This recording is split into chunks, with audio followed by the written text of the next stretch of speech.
Olá, bom dia a todos. Já me disseram que eu estou ao vivo. Bom dia a todos. E Já me disseram que eu estou ao vivo. Com microfonia, inclusive. Bom dia a todos. Sônia Goretti, bom dia. Fabiano Silva, bom dia. Fabiano, não é necessário se inscrever para esse evento, não. Você já está aqui conosco. Vamos lá, Sandra Prado, bom dia. Maria Divina Contabilidade, bom dia. Valéria Silva, bom dia. Bom dia, Recife. Bom dia, São Paulo. Fabiano Silva, tá. Vamos lá. Fabiano já fez perguntas aqui, logo já respondemos. Vamos lá, Nilva, bom dia. Nilva Ramos, bom dia. Verena Alves, bom dia. Eduarda, compartilhe a live com seus colegas, assim todos ficamos atualizados. Olha, eu vou dizer para vocês, hein? Esta live deveria ter sido mais divulgada, porque nós vamos falar de coisas importantes aqui, coisas relevantes, coisas que a gente só fala no curso de DCTF Web. Lá a gente fala muito detalhadamente o que nós vamos tratar aqui. Então, compartilhe, aproveite agora, mande WhatsApp para os seus amigos, seus parentes, seus filhos, seus avós. Todo mundo precisa ouvir o que nós vamos dizer aqui hoje. André Silva Grisani, bom dia a todos, ele está dando um bom dia para todos. Otacílio de Remanso, Bahia, está sempre com a gente aqui, bom dia. Cristiana Alves, bom dia. Débora Cristina, Elizabeth Dias, Elis Costa, bom dia. Ela dizendo aqui que ela gostou do tema. Eu tenho certeza que você vai gostar do conteúdo. O tema é uma coisa, o conteúdo é outro. Tem gente por aí no mercado que só consegue fazer título. Na hora de falar, aqui não, aqui você sabe, nós falamos de conteúdo que é importante.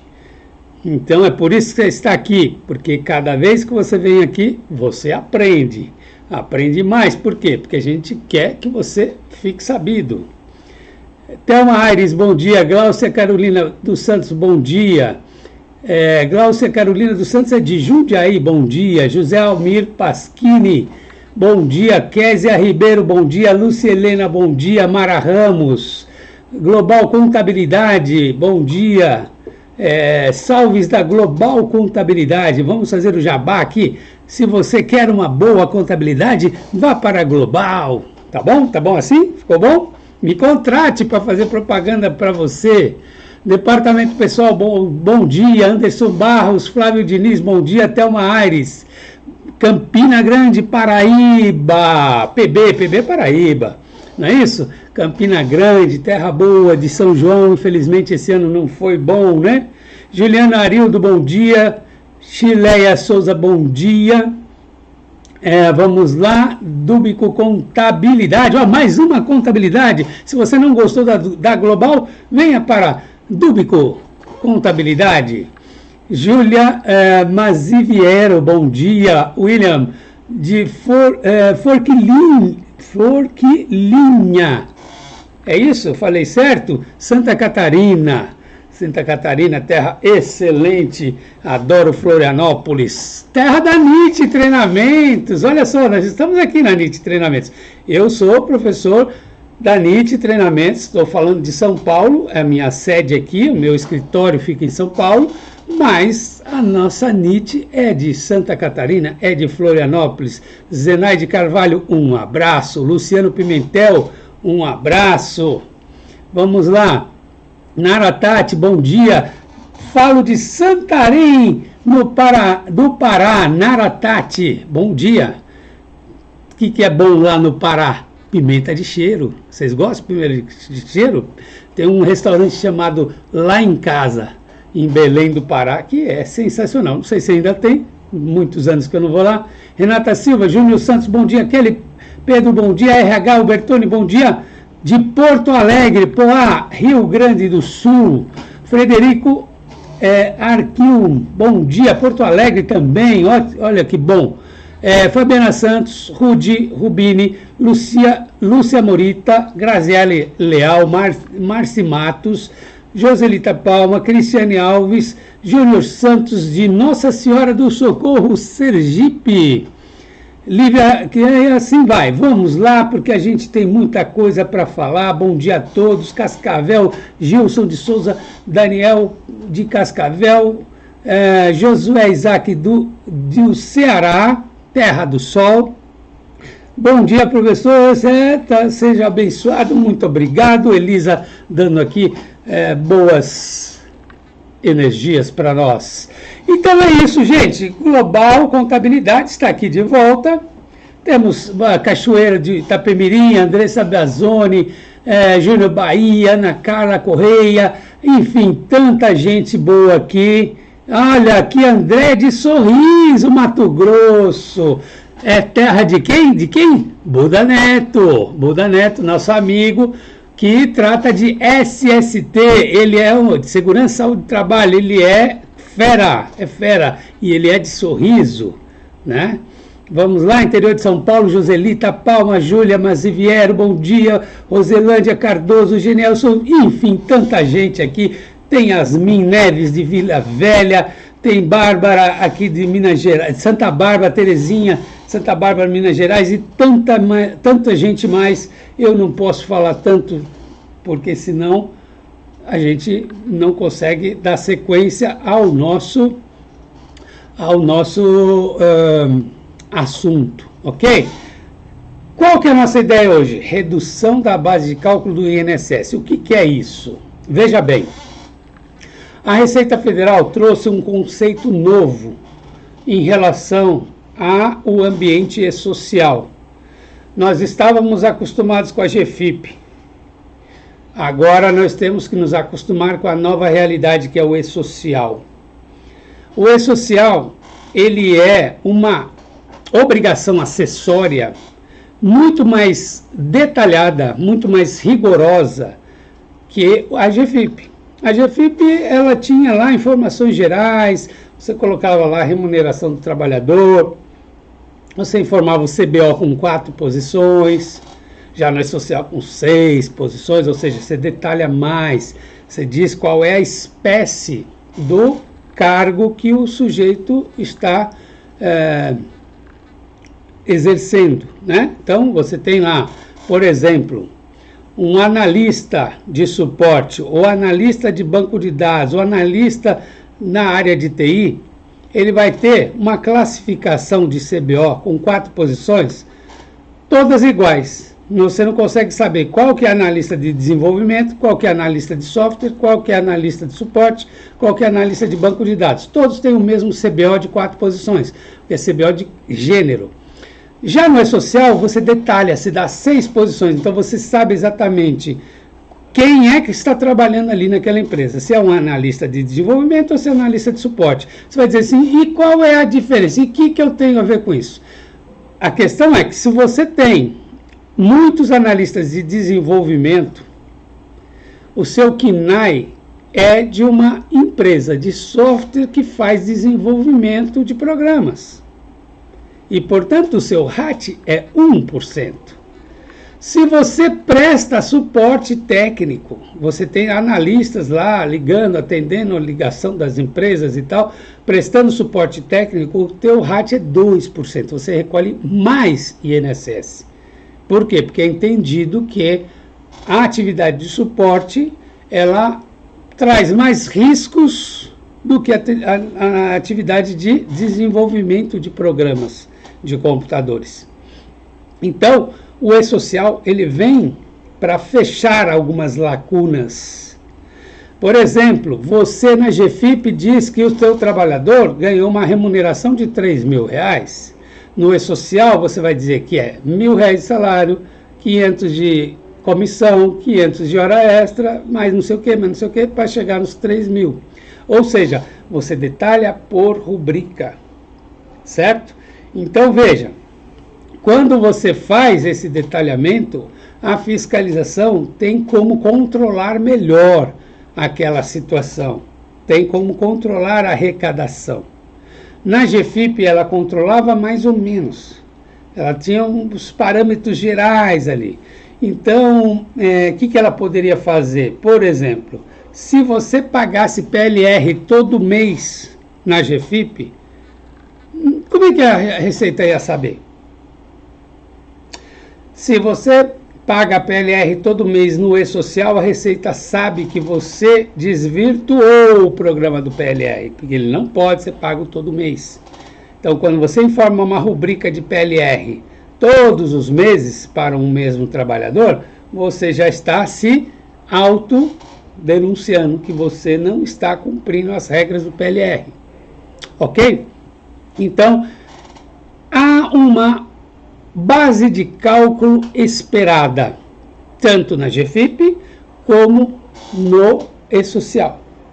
A diferença é que no E-Social, você, toda vez que você quiser fazer algo diferente daquilo que a Receita espera, você tem que estar amparado por alguma coisa. Então, vamos imaginar a seguinte situação, e aí está essa situação no PowerPoint que a gente vai discutir. Você paga salário, você paga hora extra, você paga comissão. E lá pelas tantas você diz assim, hora extra, eu acho que não deve pagar INSS. Você acha que não deve. A Receita quer que você pague.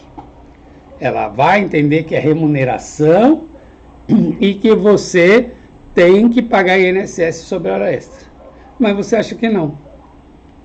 O que você faz? Você cria a sua rubrica, tabela S1010, e diz, olha, hora extra para mim tem código de incidência 00. Ou seja, eu não vou pagar INSS sobre a hora extra. Você está jogando claro com a Receita. Você está dizendo, ó, meu jurídico entende que a hora extra não incide INSS. Você colocou 00. A Receita espera que você coloque código de incidência 11. Ela quer INSS sobre a hora extra. Você não quer. Mas você está jogando limpo com ela. Você está dizendo, ó, eu não pago porque eu entendo que não deve ter incidência. Eu estou dizendo que é 00. A Receita está dizendo que é 11. O que a Receita faz? Ela pode te intimar, falar assim, escuta, você percebeu que você colocou 11 aqui? É isso mesmo que você quer? Será que, aliás, você colocou 00, é isso mesmo? Você não quer recolher? Olha, tá aqui, ó, eu estou vendo que você quer se autorregularizar. Mude a incidência e recolha as diferenças com multa e juros. Aí o contribuinte fala, não, é isso mesmo, não quero recolher. Aí a Receita instaura um procedimento fiscal, cobra essas diferenças com multa de 75%. Por que 75%? Porque, afinal de contas, você está dando a sua interpretação. A Receita acha que não é aquilo, então ela cobra a diferença com a multa de ofício mínima. É diferente de você falar assim, eu nem vou falar que eu estou pagando hora extra. Você aí está sonegando a informação.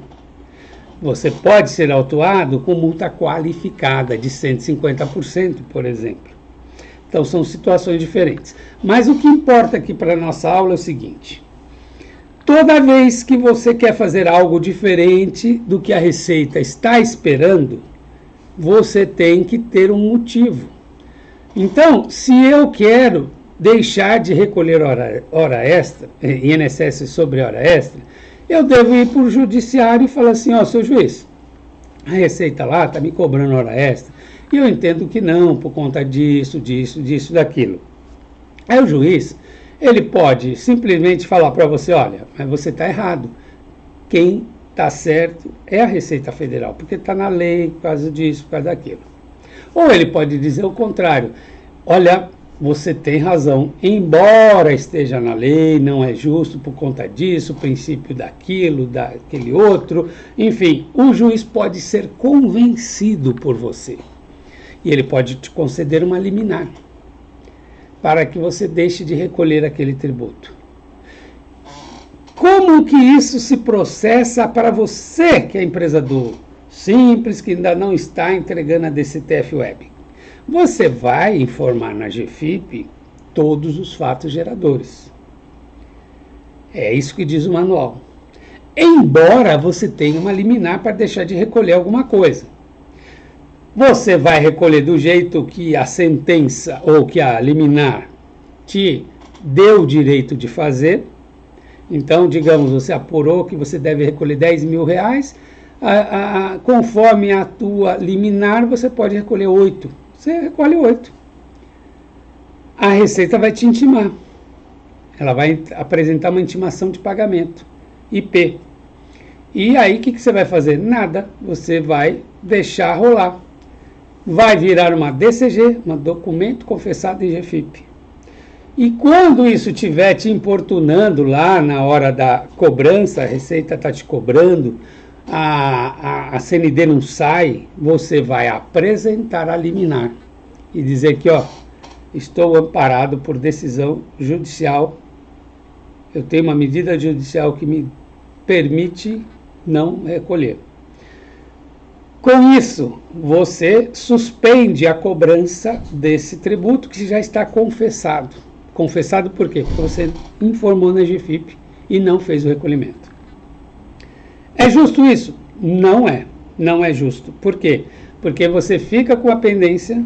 Toda vez que você precisa de CND, você tem que ficar se justificando. Toda vez que a Receita ficar te cobrando, você tem que ficar justificando, mostrando certidão de objeto de pé. O que é a certidão de objeto? É justamente mostrar que a liminar está válida, que ela não foi cassada, que eu continuo tendo direito. Então você fica eternamente se explicando para a Receita. Certo? Não é justo isso. E aí a própria Receita criou um novo mecanismo muito melhor que esse dentro do E-Social, que é a chamada Tabela de Processos Administrativos e Judiciais, tabela S1070, e na REINF R1070.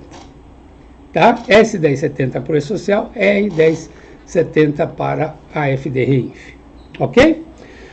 Então, neste novo cenário, você tem a possibilidade, ou tem a obrigação, de informar os detalhes do processo. Você vai dizer qual é o número do processo, tem que ser um número válido. A vara que isso está tramitando na Justiça Federal, muito provavelmente Justiça Federal, porque se você está entrando com o MS contra a Receita Federal, é na Justiça Federal que você tem que fazer, certo? Você vai dar um número, esse número ele tem uma formação, uma lógica de formação. Se você informar errado, ele não aceita, tá? Então você tem que ser um número válido. Não precisa nem ser o processo da sua empresa, mas tem que ser um número válido. Por quê? Porque muitas vezes, pensa no caso da REINF, a retenção, a liminar, quem tem é o seu contratante ou é o seu prestador. Não é você que tem a liminar. Então, o E-Social não pode limitar esse campo.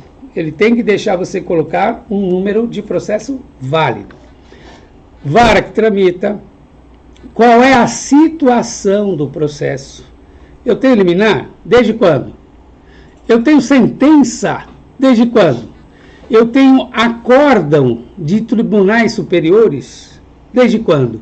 Tudo isso eu tenho que relatar. O processo tem uma vida. Ele começa numa petição inicial e ele vai até o trânsito em julgado.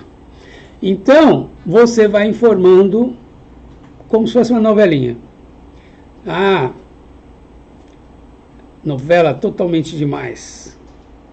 A Elisa ganhou o concurso. Explica que a Elisa ganhou o concurso. Certo? Elisa perdeu o concurso. Explica que ela perdeu o concurso. É a mesma coisa no processo. Você vai dizer que tem uma sentença.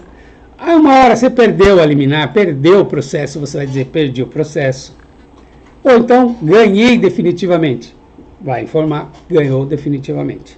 Com isso, o sistema ele vai ficar atualizado e ele vai saber como tratar aquela situação. Vamos dar uma olhadinha no nosso PowerPoint.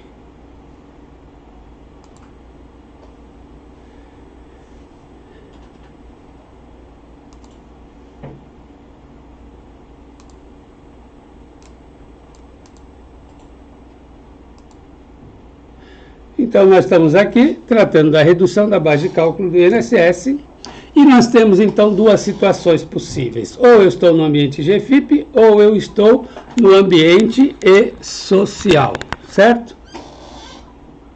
Ambiente GFIP ou e-social. Deixa eu me posicionar melhor aqui.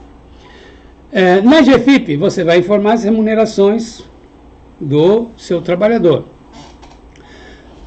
Você tem a obrigação de manter uma folha de pagamento de acordo com o artigo 47 da IN 971. O que vai dizer o artigo 47? Que você deve ter folha de pagamento para todos os segurados que prestam serviços à sua empresa, segurado empregado, contribuinte individual, sócios, etc.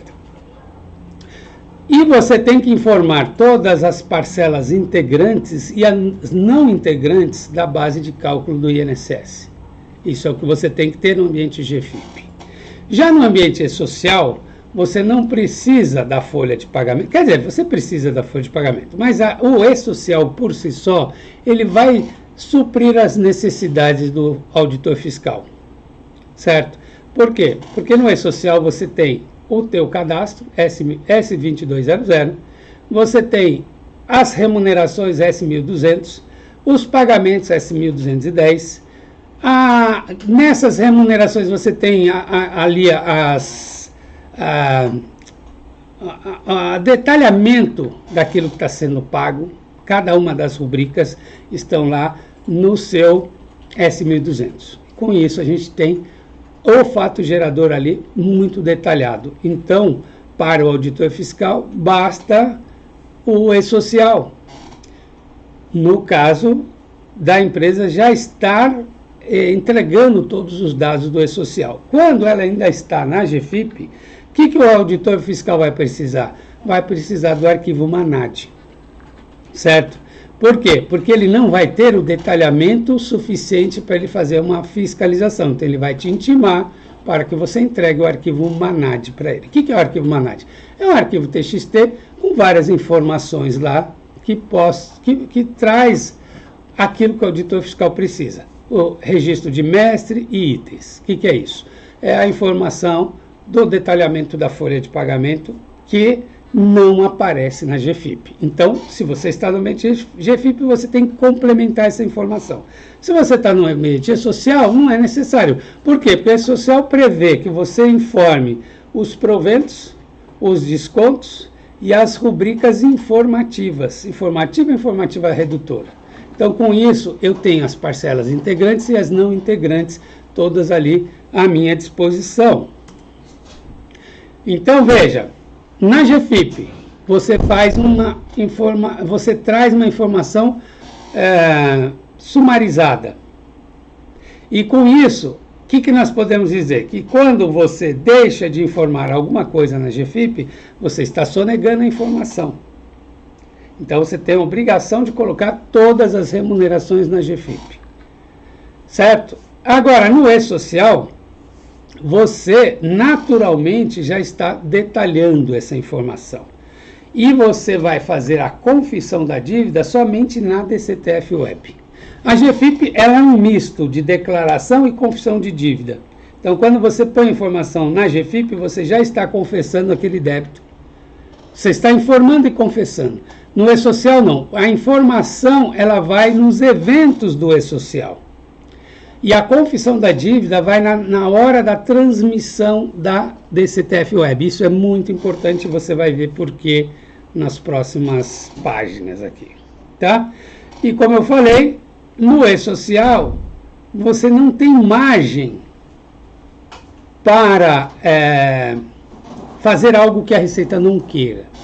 Tudo que você vai informar lá tem aí uma vinculação com aquilo que a Receita espera. Se você tiver que fazer algo diferente, você vai fazer como? Através de medida judicial ou administrativa. Você tem que ter um processo, certo? Então, aqui o exemplo que eu te dou. Você pagou no S1200 salário, comissões, horas extras e outras coisas que a Receita vai entender que o código de incidência tem que ser 11, porque você tem que pagar INSS sobre isso. Tá? Tem código de incidência para o INSS, para o Imposto de Renda e para o FGTS, certo? Você vai informar 11 para o INSS. Se você informou 00, a Receita já sabe, opa, peraí, ele não está tributando hora extra, ele não está tributando comissões. Então, ela já fica sabendo, aqui o jogo é aberto no E-Social. E para afastar essa cobrança, você tem que ter as medidas que nós falamos. Na GFIP, você tem que informar todos os valores devidos e recolhe o que você quiser. Porém, você vai sofrer aí as consequências de ter aí um débito lavrado por confissão em GFIP, e isso vai te trazer problemas na emissão de CND. Como é que funciona a CND nesse caso? Bom, você vai entrar com um pedido de CND e vai justificar que você tem uma liminar, que você fez um depósito judicial ou não, e tudo isso vai ser analisado pela Receita Federal. Ela tem lá uma retaguarda para analisar essas questões judiciais e verificar se você tem direito ou não a uma emissão de CND. E não raro, esse povo faz hora com a cara da gente, certo? Eles ficam lá enrolando para fazer essa análise. Eles não, eu já tive casos que eles não quiseram, se negaram a fazer o protocolo do pedido, porque eles sabem que eles têm 10 dias para poder te dar uma resposta. E como eles não pretendiam me dar a resposta em 10 dias, eles não aceitaram o protocolo. Isso já aconteceu comigo. Então, você passa a ter problemas criados indevidamente, porque você precisa da CND, você tem uma concorrência, você tem direito a uma CND e a Receita Federal fica enrolando para te dar, certo? E isso são casos práticos que eu tenho. Claro que eventualmente você vai ter algum lugar no país em que o atendimento seja bom, certo? Mas não é a regra, infelizmente. E eu falo porque eu já fui chefe de posto. Eu sei como funciona isso. Então veja, aí nós temos o E-Social que resolveu esse problema. Por que resolveu? Porque quando ele criou a tabela de processos, ele criou a possibilidade de você detalhar todas as informações, e isto passou a não ser mais impedimento à emissão da CND. Então, quando você tem um valor suspenso por um processo, por uma liminar, por uma sentença, por uma decisão qualquer que você tenha, e você informando corretamente isso no sistema, isto não vai impedir a emissão da CND. Por que não vai? Porque a Receita tem todos os dados para te cobrar a hora que ela quiser, se aqueles dados eles forem favoráveis a ela. Então, veja como é feita a suspensão desses valores.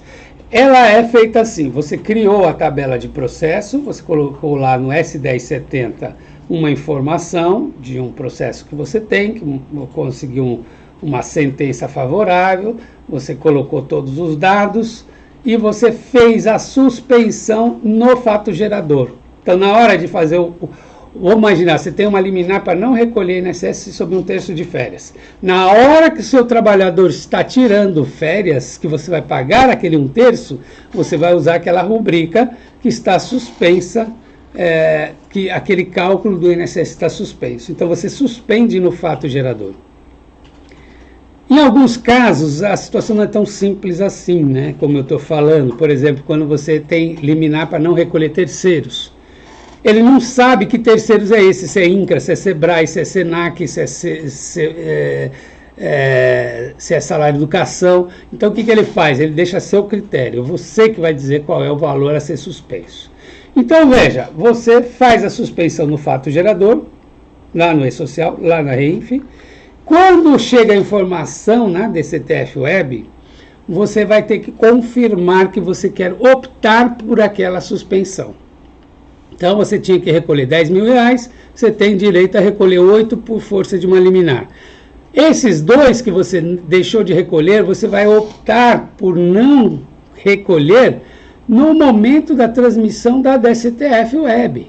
Então, na hora que você vai dizer assim, ó, eu quero, aliás, você confessou os débitos, você está confessando os débitos, mas você está dizendo o seguinte: eu não quero recolher este valor porque eu tenho uma liminar, que já está informada lá. Então, o valor a suspender, ele está ali na DSTF Web e nesse momento você pode exercer o seu direito de não pagar ou não. E como você está fazendo isso num documento de confissão de dívida, o que vai acontecer? Você vai ter ali confessado que você não quis recolher aquele valor por força de uma liminar. Você acabou de fazer o lançamento do tributo, do crédito tributário. Você, quando diz na DSTF Web, estou suspendendo esse valor, você está, na verdade, constituindo contra você mesmo um crédito tributário em favor da Receita. Então, a Receita pode te executar nesses valores não recolhidos. Claro, ela só vai executar quando? Quando você informar na tabela S1070 que você perdeu o processo, que perdeu a liminar, perdeu a sentença, enfim, que a justiça não deu ganho de causa a você. Nesse momento, então, você está dizendo para a Receita, pode me cobrar porque eu perdi. E aí, esses valores todos vêm para o seu conta corrente, para você fazer o pagamento ou para fazer parcelamentos ou qualquer coisa do tipo. Ok? Agora, se for o contrário, você disser, ó, ganhei, transitou em julgado, eu ganhei, aí a Receita é obrigada a eliminar todos aqueles valores que você confessou. E aí some de vez do seu conta corrente, de todos os ele some da sua DSTF Web, some do seu relatório de situação fiscal, embora esses valores fiquem nos bancos de dados da Receita para uma posterior fiscalização, se houver. Ok? Então veja, esta é a mecânica para que você faça a redução da base de cálculo do INSS no ambiente social e na GFIP. Ok? Vamos voltar aqui para a nossa tela. Estamos aqui. Então vamos ver se nós temos dúvidas aqui. Vamos lá. Tatiane Elias. Tem um cliente que não paga INSS sobre 13º indenizado. Isso pode acontecer na tabela de incidência. Diz que tem que ser recolhido. Sim, então, se ele não paga e tem que ser recolhido, a hora que a Receita Federal perceber, ela vai querer te cobrar esses valores, tá? Vamos lá. Então, há um risco. Veja, a Receita Federal, ela não é implacável, ela não é onipresente, onisciente, não é nada disso. Ela é feita aí de pessoas, de sistemas e tudo mais. Então, ela ataca assuntos. Então, ela percebeu uma evasão fiscal aqui, outra ali, ela faz um procedimento de cobrança. Por exemplo, entre agora não, daqui a pouco no meu Instagram, você vai ver que eu hoje publiquei a seguinte notícia.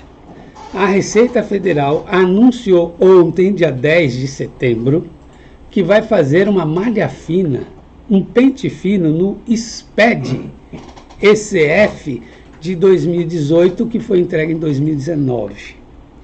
Então, ela já está anunciando. Se você tem inconsistência no SPED ECF, se comparado com o SPED FD Contribuições, com o SPED ECD, com o SPED ICMS-PI, você pode estar aí numa malha fina, tá? Então ela está deixando claro para você.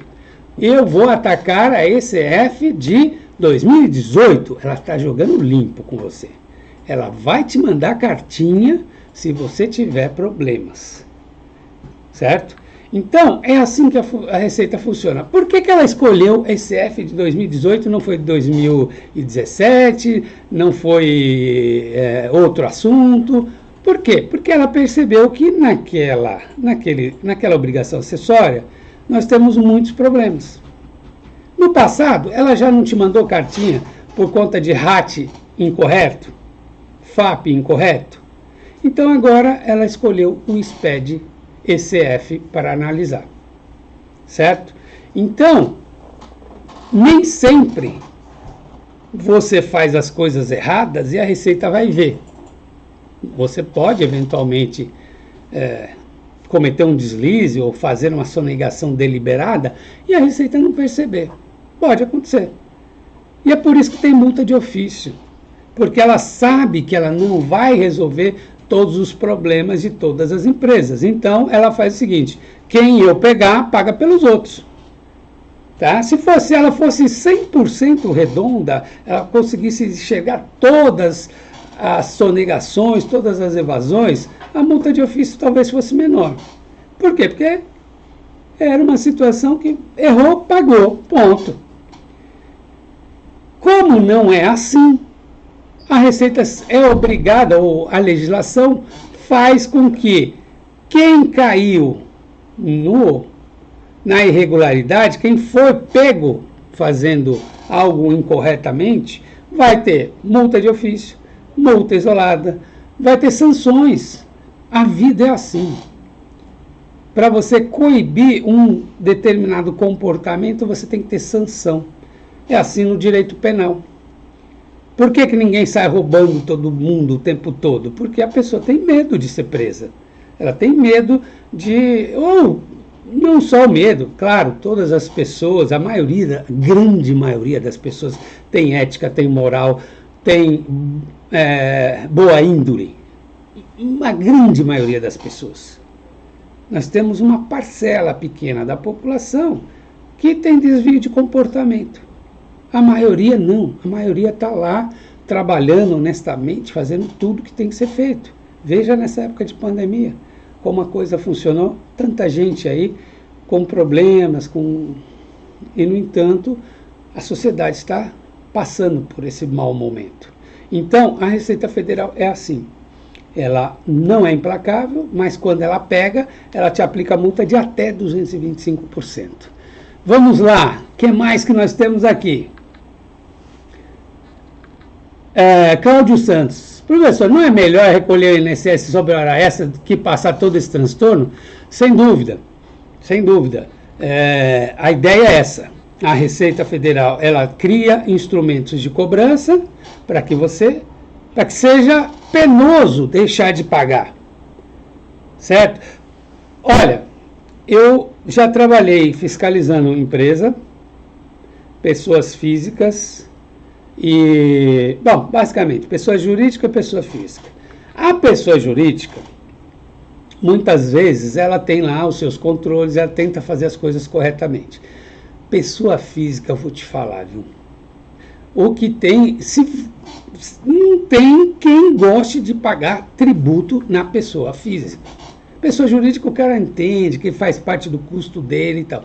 Pessoa física. Eu já vi muita gente honesta a toda prova, mas que gostava de entregar um recibozinho de hospital para poder pagar menos imposto de renda.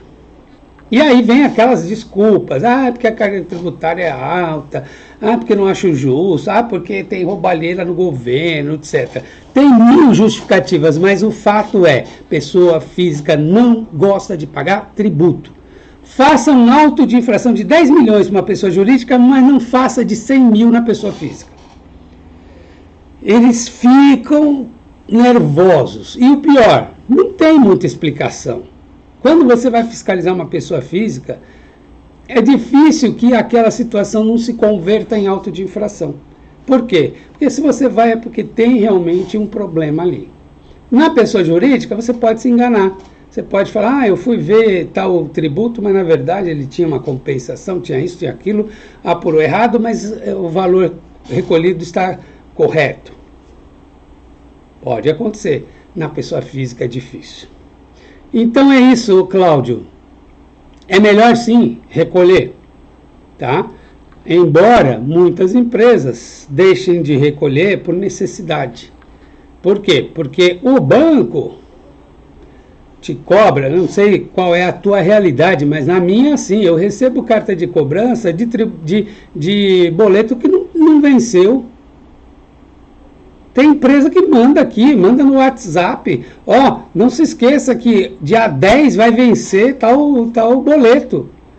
Ela manda no dia 9. Então, a cobrança dos bancos, cartão de crédito, elas são implacáveis. A do fisco não é. O fisco demora para perceber que você está devendo, né? Se você deixar de pagar no dia 20 e pagar no dia 22 para o fisco, ó, ele vai, recebe a multa de mora, ele não fica te emolando. Você não recebe cartinha do fisco quando você atrasa 2, 3 dias o pagamento de um tributo. Do banco você recebe. Então, o que as empresas fazem? Elas pagam o fornecedor, elas pagam o banco, pagam o salário e deixam o fisco para depois. Essa é a realidade. Mas a conta chega, né? Vamos lá, que mais? Gente, estamos aqui com poucos likes. Se você gostou, se está gostando dessa aula, deixa o seu positivo aqui para que a gente possa crescer o canal, né? Se a gente não tem visualização, o pessoal não gosta e tal, eu perco meu emprego. Vamos lá. Por gentileza, Cibele falando, por gentileza, que se entende por essa lei, a que se refere esse valor relativo à assistência médica para dedução da base do INSS. Olha, Cibele, eu não entendi muito a sua questão, você pode...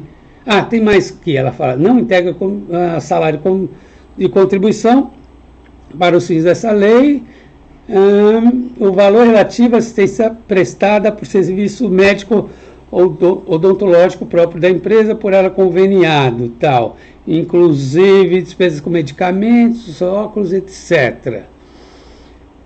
Bom, eu não entendi qual é a tua questão específica, mas, veja, esse parágrafo 9º que você se refere é justamente as exclusões da base de cálculo do INSS, situações em que você pode deixar de recolher INSS sobre essas situações relacionadas no parágrafo 9º, tá? Vamos lá. Workshop do E-Social, dia 14 a 21 de setembro, tá? Nós estamos aqui, ó, a Eduarda está nos avisando que nós teremos um workshop do E-Social de 14 a 21 de setembro, você deve participar, ok? Vamos lá. Miriam Borges, temos 2 liminares para suspensão do recolhimento sobre 1/3 de férias, uma para a parte patronal, outra para terceiros. Na rubrica conseguimos indicar uma liminar e a outra como fazer. Veja, esta é uma situação no E-Social em que você tem a condição de informar os valores manualmente, tá? Porque você tem 2 liminares para o mesmo assunto. Então, nesses casos, quando você tem mais de uma decisão judicial informada sobre a mesma rubrica, ele deixa você fazer o cadastro e ele diz para você, ó, você vai lá nesse CTF Web e coloca o valor que a sua decisão lhe ampara. Terceiros, em geral, já é assim, tá? Por quê? Porque, como eu falei, se você entrou com uma ação para não pagar outras entidades, ele nunca vai saber exatamente qual é a abrangência, porque muitas vezes você está só pleiteando não recolher INCRA. Ou agora está na moda, por exemplo, a ação que limita em 20 salários mínimos o recolhimento dos terceiros. Então, nós teríamos aí um teto de recolhimento de terceiros limitado a 20 salários mínimos, certo? Essa liminar está bombando por aí. Todo mundo está tendo direito a não recolher terceiros sobre a parte que excede a 20 salários mínimos, certo? Como é que você vai fazer isso? Por quê? Porque normalmente essas liminares, elas dão ganho, dão direito a você não recolher SESC, Sistema S. SESC, SENAC, SENAI, SESI, enfim. SEBRAE, INCRA. Mas ela não te dá direito a essa limitação para o salário educação. Normalmente é assim.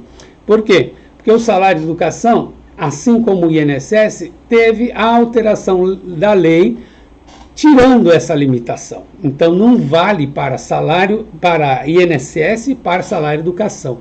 Essa liminar não vale. Aí você vai dizer assim, tá, então como é que eu vou fazer a suspensão desses valores? Você vai informar manualmente esse valor. Por quê? Porque justamente é um caso de exceção que a Receita te permite, na DCTF Web, informar o valor que você tem direito e não um valor amarrado, certo? E sempre esse valor amarrado também, ele tem o valor teto, né? Então, nos casos, por exemplo, de 1/3 de férias, não sei o quê, você vai ter qual é o teto? O valor que você suspendeu no fato gerador, certo? Então, esse é um mecanismo. Embora nós podemos já lhe adiantar que essa liminar aí, ela está com dias contados, tá? Liminar para suspender recolhimento sobre 1/3 de férias, todas elas estão aí sob ameaça. Por quê? Nós já falamos aqui nesta live semanas atrás. O STF firmou um entendimento de que é legítima a cobrança de INSS sobre 1/3 de férias. Já se formou maioria, já temos acórdão e essa decisão tem repercussão geral, ou seja, todos os tribunais brasileiros têm que seguir essa orientação. Então, essa liminar vai ser cassada, tá? Infelizmente, vai ser cassada. Vamos lá, Cláudio Santos. A Receita incentivar a empresa a trabalhar de maneira ilegal, visto que a empresa não legalizada não sofre fiscalização. Cláudio, eu concordo com você. A Receita acaba incentivando as empresas a não seguirem o compliance, né? Seguirem a orientação legal quando ela deixa de fiscalizar. Quais são os problemas da Receita hoje? Pouca mão de obra, muita gente se aposentando. Então tem departamentos que tinha lá 5, 6 pessoas que agora tem uma para fazer o serviço das 5, 6. Falta de recursos, né, material de toda espécie, restrições as mais variadas que você possa imaginar. Falta papel, tem limitação de horário para trabalhar, tem que sair embora antes das 8 e tal. Enfim, tem uma série de problemas. E tem uma enormidade de empresas, situações, lava-jato que tem que dar conta, operações da Polícia Federal, do Ministério Público, tudo mais. Então, a Receita, ela fica atolada de trabalho, muita coisa para fazer, e ela tem que recorrer ao quê? A autorregularização. É um fenômeno que está dando certo, deu certo com a pessoa física, está dando certo com a pessoa jurídica. Então a Receita Federal hoje ela faz o seguinte corte: se você é um fraudador, um sonegador, você vai ter a força-tarefa em cima de você, vai 10 fiscais na tua empresa. Por quê? Porque você faz parte de uma organização criminosa, vai ter fiscalização dura.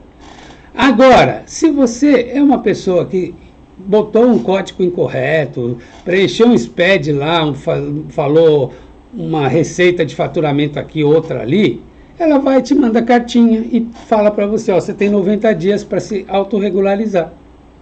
Se você não quiser, eu mando fiscal. Com isso, a autorregularização, ela tem sido um sucesso para a Receita. Por quê? Porque ela tem pouco fiscal, ela deixa o contribuinte resolver a vida dele com vantagem, dele não pagar multa de ofício, e os cofres públicos agradecem. Vamos lá. Bruna Ramos, E no site da Receita já aponta atrasos de contas em uma semana. Sim, vamos lá. Bruna, a DCTF Web, ela é muito ágil. O Perde Comp Web é muito ágil. Então, situações em que a Receita demorava a entender, hoje ela é capaz de observar aí em dias, né? Então, você pode ter aí uma restrição à emissão de CND muito rapidamente, quando você deixa de recolher um tributo, tá? Então, de fato, nós temos aí hoje um sistema mais eficiente, mas nada que não seja impossível de burlar, né? A gente sabe disso.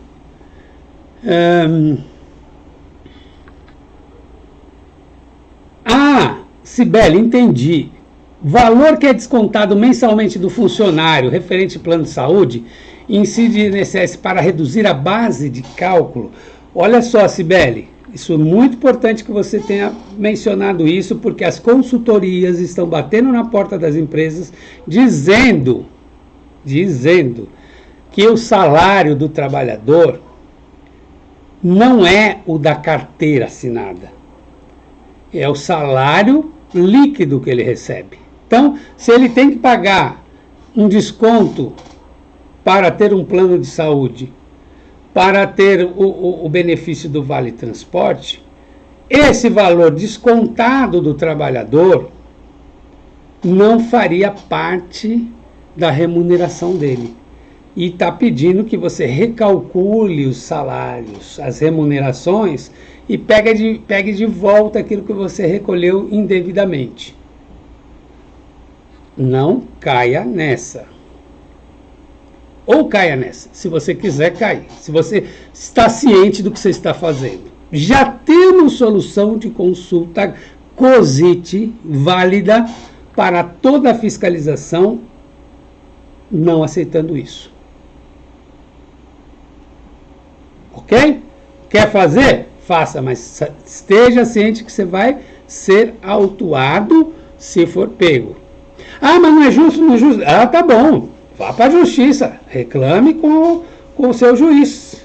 Diga que você não acha justo. Vamos ver o que ele vai dizer. Não sou eu aqui que tenho que decidir nada. Eu só estou dizendo para você que a Receita já se posicionou sobre isso. Solução de consulta. Você vai ser autuado se você simplesmente falar, ó, salário da carteira não é a minha base de cálculo do INSS. Ok? Assim como agora há pouco eu falei dos 20 salários mínimos de terceiros. Receita não aceita isso não, hein? Isso aí não é administrativamente que se faz, não. Você vai ter que ir na justiça. O juiz vai te dar a liminar? Vai. E o pior, o juiz não vai dizer para você como é que você vai fazer para tirar esse valor. O juiz vai dizer para você que você tem razão, que não deve incidir contribuição para terceiros, outras entidades, na parcela que exceder os 20 salários mínimos. Mas ele não vai dizer para você de quem são esses 20 salários mínimos. As consultorias, que são otimistas por natureza, porque elas querem receber honorários, elas vão dizer que é sobre a base total de pagamentos da sua folha de pagamento. Então, se você paga R$1 milhão, você vai limitar a 20 salários mínimos o recolhimento de terceiros. Mas a Receita provavelmente vai entender diferente. Ela vai dizer assim, ó, não se cobra terceiros daquele sujeito que ganhou mais que 20 salários mínimos. Quem é que ganha mais de 20 salários mínimos hoje em dia de salário na carteira? Pouca gente. Então, as empresas estão pegando essas liminares e estão deixando de recolher terceiros. Podem ter surpresas. Por quê? Porque a Receita vem, de repente pode entender diferente. Não vi nenhum posicionamento oficial da Receita por enquanto, mas eu não sou tão otimista nesse ponto. Eu prefiro deixar meu cliente sabendo o que está acontecendo. Certo? Ele quer tomar esse crédito? Não sou eu que vou dizer que não. Mas ele tem que saber que ele corre um risco.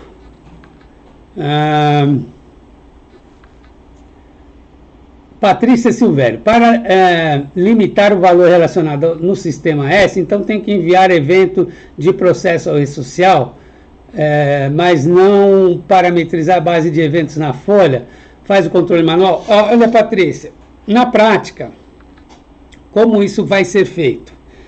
Você pode fazer com código de convênio de terceiros, tá? Na prática poderia ser assim. Não, na verdade não poderia não. Eu falei bobagem aqui. Não, você tem que ter uma decisão judicial em seu favor. Se você fizer administrativamente, como eu falei agora, não vai dar certo não. Você tem que ter um processo. Tá? Esse processo tem que ter uma decisão favorável a você. Então você dá uma entrada, vai impetrar um mandado de segurança, aguarda o juiz te conceder a liminar. Se ele conceder, bem; se ele não conceder, paciência. E aí você vai informar na tabela de processo que você tem uma discussão judicial. E vai fazer a suspensão desses valores na DCTF Web. Tá? É assim que funciona. CCA Contabilidade, se não faça a entrega da GFIP dentro do prazo, até o dia 7, mas faço 3 dias depois, qual a possibilidade de eu ser multada por atraso do envio? Ainda não consta no ECAC. Bom, tem sim uma possibilidade de você ser autuado, sim. Porque, que eu saiba, a suspensão para a entrega do E-Social até o dia 15 não vale para a GFIP. Até onde eu sei, a GFIP continua com o prazo de entrega dia 7. Não tem porquê, depois de tantos anos de GFIP, essa coisa ser flexibilizada, né? Nós temos aí cobranças históricas aí de GFIP em atraso, pessoal reclamando e tal, mas gente, eu entendo, o escritório está no seu direito de reclamar, fazer lobby em Brasília, falar com o deputado. O que vocês não têm direito a falar é que vocês foram pegos de surpresa. Eu estava lá na implementação da GFIP, eu estava no INSS, eu acompanhei, eu fui um dos primeiros a fazer IP. IP era manual, intimação de pagamento de GFIP era manual, eu fui um dos primeiros a comandar. Então eu sei quantas empresas batiam lá na porta, a gente ficava orientando, explicando como era a GFIP, qual a diferença de GFIP 150 para 155, aquele rolo do 13º, antigamente não tinha GFIP 13º, passou a ter, ninguém entregava. A mudança da versão 6.7 para a versão 8, na versão 6.7 você fazia a GFIP incremental, quer dizer, você fazia uma rescisão, você entregava outra GFIP e o sistema ia acumulando os valores informados. Na versão 8 teve o conceito de chave. Toda a GFIP que tem uma mesma chave substitui a anterior. Um monte de empresas entregava errado, era fiscalizada, não sei o que e tal. Então, eu acompanhei tudo isso. E eu posso afirmar para você que essas multas que vieram na GFIP, elas vieram muito, mas muito depois de toda essa implementação. Eu acompanhei, eu fazia esse tipo de orientação para as empresas. Então, eu sei que elas não foram pegas de surpresa. Então, não dá para você chegar agora, em 2020, e falar que não sabia que a GFIP tem que ser entregue no dia 7. Entendo os problemas eventuais que você possa ter, uma coisa pontual, um problema de sistema, 1000 obrigações, eu não estou tirando a sua razão. Mas aquilo que a gente não pode dizer é que fomos pegos de surpresa. Ok? Vamos lá. Júnior está pedindo likes. Eu também gostaria de muitos likes aqui, para que você prestigie nosso trabalho. É de graça, gente. É de graça esse vídeo. Não paga nada para assistir. Então, 1 hora de conteúdo, eu falo. Você vê que eu falo. Dê sua participação. Bota positivo. A gente agradece. Vamos lá. Sandra Prado, se estou na DCTF Web, por que me multar por atraso na GFIP, se passa a ser de uso para FGTS? Ah, entendi, Sandra. Tá. Vamos lá. Nós temos a DCTF Web como uma nova realidade.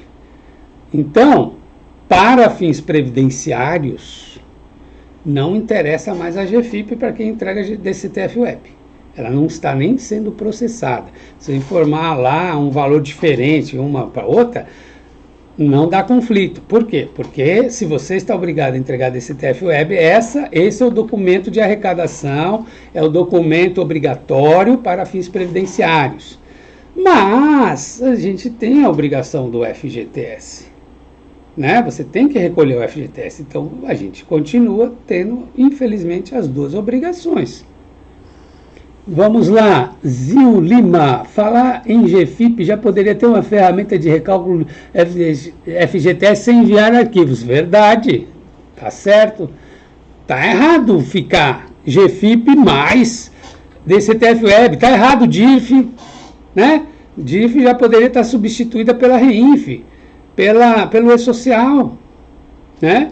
É isso que a gente quer. A gente quer que a gente tenha um instrumento moderno que acabe com RAIS, acabe com CAGED, acabe com CAT, WebCat. Vamos botar tudo dentro do E-Social, uma obrigação só, um layout só. É isso que a gente quer desde sempre. Infelizmente, o governo não tem essa agilidade. Patrícia Silvéria, a live fica disponível depois? Sim. Aqui na NIT e no YouTube da Absolute Inteligência Tributária. Vai estar lá também. Ok? Vamos lá. Cátia Andrade. Como sou iniciante, estou preso. Joga atenção. Eu não entendi, Cátia. Não entendi a tua questão. Lúcia Morita. O departamento pessoal da PME Contábil agradece suas lives esclarecedoras. PME Contábil, me contrate para ser o seu garoto propaganda. Garoto não, né? Já estou velho, um velho propaganda. E Cátia Andrade, prestando atenção. Ok. Rudy Rubini, DCTF Web será mais simples. DCTF Web, ela já é simples, vai. Vamos. Olha, vendendo meu peixe, nós temos aqui o curso de como fazer a DCTF Web, sou eu que ministro o curso. O curso é um sucesso. O curso que eu mais tenho aluno é o curso de como fazer a DCTF Web. Era fácil? É fácil. Porém, você tem a obrigação de conhecê-la de cabo a rabo. É um documento mais importante que existe no E-Social. É a DCTF Web, é documento de confissão de dívida. É o momento em que você deixa de ser um sonegador e passa a ser apenas um inadimplente. Tem que saber DCTF Web de cabo a rabo, saber crédito de suspensão, crédito de exclusão. Você sabe o que é crédito de exclusão? Você sabe fazer vinculação de créditos? Você sabe zerar uma DCTF Web? Você sabe conferir se você pagou certo, como é que você deve se portar. Você já fez recolhimento em DARF avulso, sabe fazer a integração pelo Sistad. Tudo isso você aprende no curso de como fazer a DCTF Web. É importantíssimo, importantíssimo. Ok? Mas não é difícil, não é difícil. O problema é esse, é quando você quer fazer tudo sozinho, e acaba errando, pagando pelas consequências. É como o curso de Perde Compra Web que eu também ministro. É o curso mais valor, custo-benefício melhor que existe no planeta. É fazer curso de Perde Compra Web. Porque uma vez que você errou uma coisinha de nada, não tem manual. Eu já errei por você. Eu já errei bastante, para que eu possa vir e te dar as dicas, para você não errar. Vamos lá.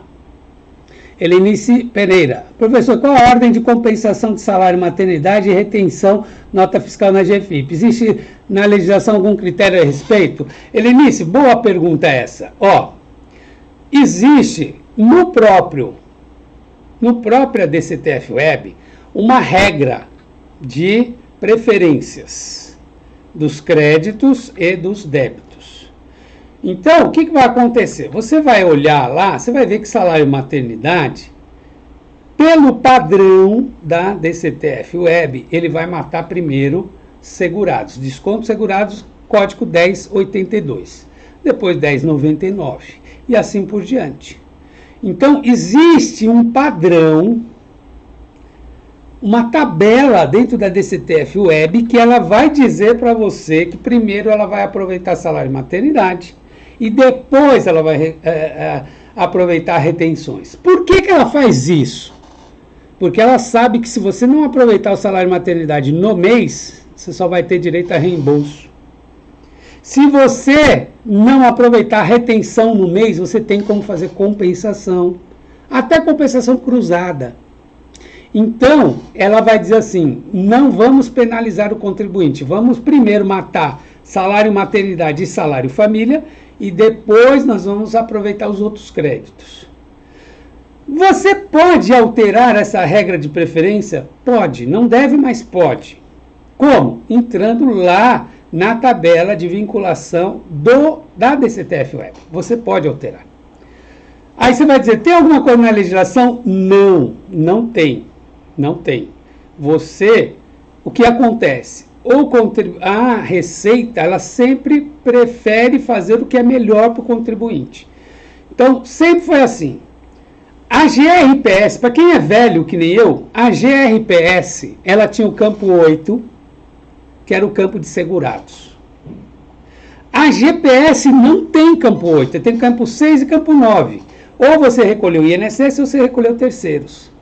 E aí como é que fica? Se o recolhimento que você fez não for suficiente para matar todo o débito, ela vai ter uma regra de preferência. Qual é a regra de preferência? Que não está na DCTF-Web.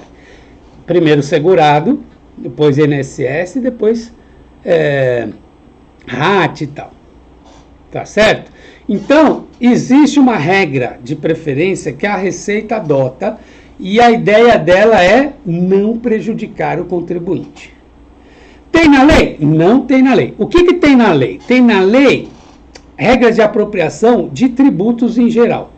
Então, por exemplo, você parcelou vários tributos e não pagou o parcelamento inteiro. Quem que ela vai matar primeiro? Tem a regra do CTN. Tá? Então, de um modo geral, o contribuinte entrou com pedido de restituição, mas tem um monte de débitos. A Receita vai fazer compensação de ofício. Qual é a regra que ela vai usar? Regra do CTN. Então, vai lá no CTN e você vai ver o que eles dão preferência. Impostos, taxas, contribuições de melhoria, enfim, tem lá uma regra. Tá? Mas aqui não temos regra clara, mas eu garanto a você, a Receita faz o que é melhor para o contribuinte. Tá? Ela tenta pegar aquele débito de apropriação indébita, aquele débito mais complicado, e ela vai matando em primeiro lugar. Vamos lá. Maria Cristina, professor, você é demais. Olha, que eu adoro elogio, viu? Pois eu falo para minha mãe, até mando para minha mãe. Precisando dessas informações, tenho um cliente nessa situação, mais uma vez saberei antes até do advogado. É isso aí, Maria Cristina.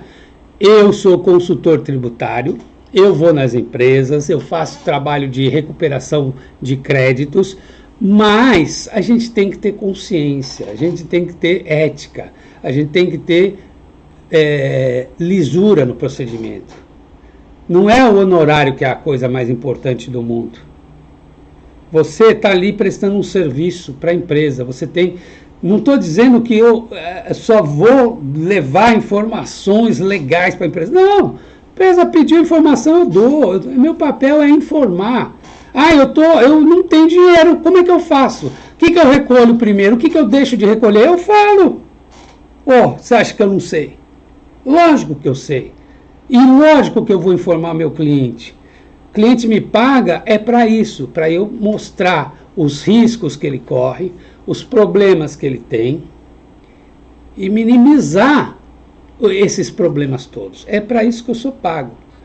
Agora, eu não vou enganar o contribuinte. Eu não vou vender gato por lebre. Eu não vou chegar para ele e falar assim, você entra com uma ação aqui, você não vai recolher terceiros. Eu vou dizer para ele, você entra com a ação, pode ser que dê certo, pode ser que não dê certo. O risco é esse, o custo é esse, você que decide. Em algumas situações ele prefere bancar o risco. O sujeito está lá, pandemia, não fatura, não tem dinheiro para nada, não sei o quê. Ele quer sonegar ou ele quer correr o risco. Paciência. É a vida. Vamos lá, Marlon. Professor, tem uma empresa que é consultora do anexo 4 do Simples Nacional. Com isso, ela retém INSS na nota fiscal. Nesse caso, pode usar abatimento do INSS do funcionário sócio e CPP ou não. Olha, vamos lá. A empresa construtora do Simples, ela pode eventualmente estar com receitas do anexo 4. Quando ela tem a receita do anexo 4, ela paga a cota patronal do INSS. Se ela paga a cota patronal, ela também pode estar sujeita à retenção dos 11%, certo? Essa é a realidade das empresas do Simples Anexo 4. Então, ela pode sofrer retenção e ela pode ter créditos de retenção. Este crédito de retenção é um adiantamento do recolhimento do tributo. Portanto, ela tem direito a deduzir daquilo que ela apurou no mês. Então, se ela tem uma folha tem que pagar 20 mil reais de INSS e ela tem retenções de 15, ela vai pegar esses 15 e abater dos 20, tranquilamente. O que ela não pode fazer é abater de terceiros quando ela está na GFIP. Por quê? Até porque 11% não envolve terceiros. É um cálculo que a Receita faz. Ela entende que toda construtora, toda prestadora de serviço tem uma despesa de 40% de mão de obra. Então ela aplica 40% vezes 36,8 dá 12%. Então ela faz a retenção de 11. Tá? Não, 40% vezes 28,8 dá cerca de 12%. Nesta conta não entrou terceiros. Por isso ela não permite que seja abatido terceiros. Mas aqui a pergunta dele é: posso abater com INSS do funcionário, da CPP? Sim, pode. Da CPP você tem um problema aí, que aí você vai ter que fazer via PERDCOMP. Por quê? Porque a CPP é recolhida em DARF e a retenção em GPS. Então nós temos um probleminha aí. Agora, se você está no ambiente DCTF Web, maravilha. Por quê? Porque a retenção ela é informada no evento R2020 da REINF, e esse valor que está na REINF 2020, você vai compensar com qualquer coisa que você tenha de débito, inclusive terceiros. Ok? Então, é muito melhor para quem já está na DCTF Web. Quando a CFIP está colocando a NF primeiro, o que fazer? Então, Helenice, você está dizendo que ela está abatendo primeiro as NFs, os créditos de dedução, que o salário maternidade. É isso que você está falando?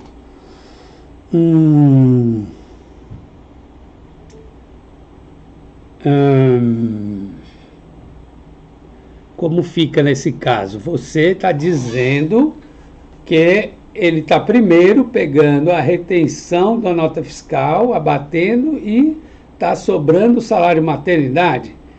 Bom, nesse caso, se você for fazer compensação desses créditos nos meses subsequentes, não faz também muita diferença, né? Mas eu entendo que a CFIP não faz isso. Agora eu fiquei meio confuso. vou ter que me informar, tá? Se você quiser depois acompanhar aí o que nós vamos concluir, depois eu vou abrir o programa Cefip para fazer testes, ou perguntar para o professor Luciano Pimentel, que ele conhece bem esse assunto, você pode entrar no meu Instagram, Paulo Gomes Tributário, e fazer um direct para mim sobre essa questão, e aí eu vou te atualizando sobre isso, tá bom? Sabrina, a Rafaela está elogiando o nosso trabalho, muito obrigado, Rafaela. Sabrina Pereira Queiroz, professor, empresa que já é obrigada a DCTF continua a enviar GFIP para declaração de produção rural que não tem FGTS? Não, se você não tem a obrigação de informar nada ao FGTS, você não precisa entregar GFIP. Ele disse, professor, o problema é que a Cefip está compensando a NF antes do salário de maternidade. Ou está ficando crédito de retenção e salário de maternidade. Teria que pedir restituição e reembolso?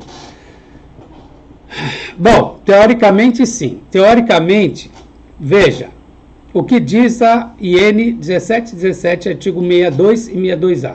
Ela vai dizer o seguinte, o salário o desconto do salário maternidade não utilizado no próprio mês pode ser utilizado para meses subsequentes ou ser objeto de pedido de reembolso. No 62A não tem a opção de meses subsequentes. Então você não pode fazer compensação, você tem que fazer necessariamente reembolso, tá? E aí eu tenho absoluta certeza que ele vai fazer a apropriação primeiro do salário de maternidade do que o crédito de retenção. Isso eu não tenho dúvidas. Mesmo que ele não fizesse, lá eu tenho o mecanismo de alterar esta ordem de preferência. Na Cefip é que eu vou ficar devendo essa informação, ok? Vamos lá. Pois é, gente, 1h20 de conversa, acho que já deu, né? A semana que vem nós vamos voltar com outro. Deixa aqui embaixo no comentário qual é o tema da sua preferência para o mês, para a semana seguinte, ok? Por quê? Porque a gente tem que trazer o tema que seja bom para você. Não adianta ser bom para mim, tem que ser bom para você, tá bom? Deixa aqui a sua opinião, escreve o que você gostaria que a gente conversasse aqui. O que for mais votado, a gente contempla, tá bom? Muito obrigado pela atenção e até a próxima.